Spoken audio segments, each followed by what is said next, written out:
What is global warming? How did it start? How will it continue? What will happen to humanity? Will one day we be gone due to our own ignorance? Global warming occurs when CO2, greenhouse gases, and air pollutants get collected in the atmosphere, absorb sunlight, solar radiations, and bounce back at the Earth's surface. Ozone layer is a layer on the Earth's surface that protects us from harmful ultraviolet rays from the sun. Chlorofluorocarbons emitted from the smoke of factories harm the ozone layer that protects us. The sun rays pass through the ozone layers, but then they cannot come back to the sun, which warms up the Earth's surface, which causes global warming. Nowadays, every one of us is well aware of the threat of climate change. It is increasing continuously due to global warming. It is a big issue for our future generation to face all these effects. Global warming is a natural event, but is being majorly contributed to by humans. Today, the quality of the atmosphere has been irreversibly depleted over time, and if nothing is done about it, the Earth will ultimately swelter. Effects of global warming. Irregular weather patterns have already started showing results. More global warming will lead to more evaporation, which will cause more rains. Plants and animals can't easily adapt to increased rainfall. Plants may die and animals may migrate to other areas, which will cause more ecosystem out of balance.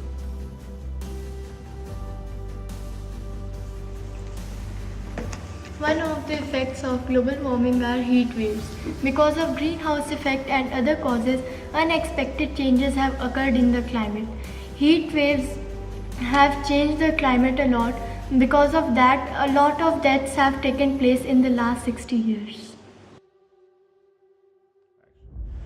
The melting of glaciers will create a plethora of problems for humankind and all the animals living on Earth. Due to global warming, the sea level is also rising. Apart from raising the sea level, numerous animal species are also endangered, due to which the ecosystem is badly hampered.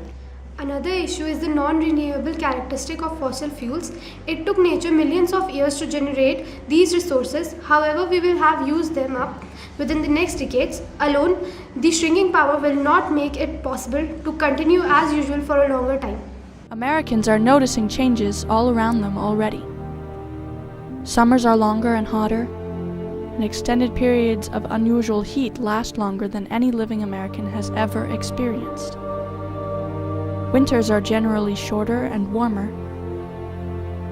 Rain comes in heavier downpours. Tropical storms are much more intense, more destructive, and more frequent. Residents of some coastal cities see their streets flood more regularly during storms and high tides. Inland cities near large rivers also experience more flooding, especially in the Midwest and Northeast. Particles in the atmosphere can also affect the climate. Human activities such as burning fossil fuels and biomass contribute to emission of these substances. Most climatic scientists agree that the main cause of the global warming is the current increase in the greenhouse effect. Rises of sea levels. The melting of polar ice caps and less water evaporating into the atmosphere are causing increase in the sea level. Global warming is the continuing rise in the average temperature of Earth's climate system. Through the sudden use of factories, gas-consuming cars, and other emissions from fossil fuels, the Earth's temperature has rapidly increased since the beginning of the Industrial Age. Prevention of global warming by using the off switch, save electricity and reduce global warming by turning off the lights whenever you leave a room, and use as much light as you need, save electricity. Plant a tree or two. If you have the means to plant a tree, start digging. During photosynthesis, trees and other plants absorb carbon dioxide and give off oxygen. One single tree can absorb approximately 1 ton of carbon dioxide during its lifetime. Use less hot water. Set your water heater at less temperature and by low flow to save water. Reduce, reuse, recycle. Reduce the waste by using reusable products than disposal.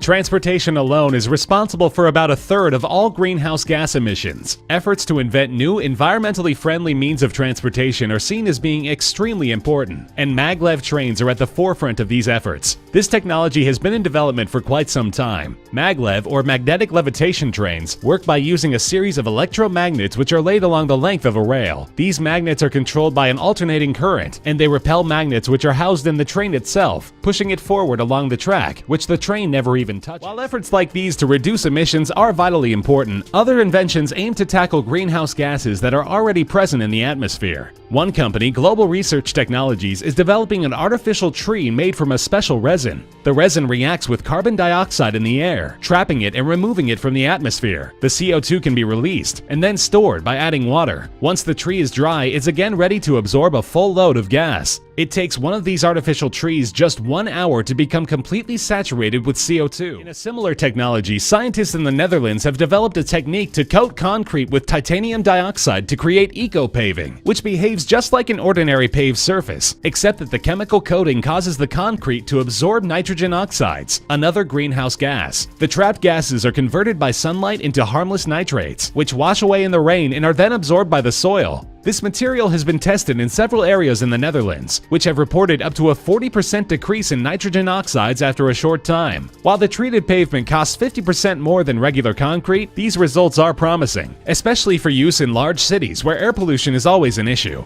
The methods of capturing CO2 from the air may soon be used alongside a new technique that changes the way the gas can be stored and recycled, which has always presented a challenge. This process involves pumping CO2 gas underground and allowing natural processes to turn it into solid stone, which is a very safe and efficient storage method and takes less time than one might think. The gas is converted to a solid in less than 2 years. Some scientists are focusing less on new sources of alternative energy and more on smart distribution of the energy sources we already use. In 2007, Congress passed an act authorizing the creation of a new generation of smart power grids. Unlike traditional power grids, smart grids use modern technology to adjust to the power needs of individual areas in real time and are able to draw on a variety of resources, including clean energy sources. Smart grids use modern processing power and even artificial intelligence to communicate with themselves along different power stations. They use the exchange of information to balance the distribution of energy, reducing output to areas of low demand while increasing supply to high demand areas without wasting energy. Some of these grids even use local renewable energy sources such as nuclear power plants or windmill farms, making intelligent decisions to use these sources when demand is very high or when it is more efficient.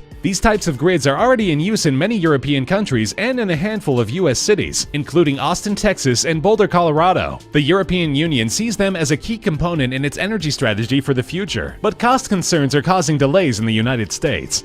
Let's work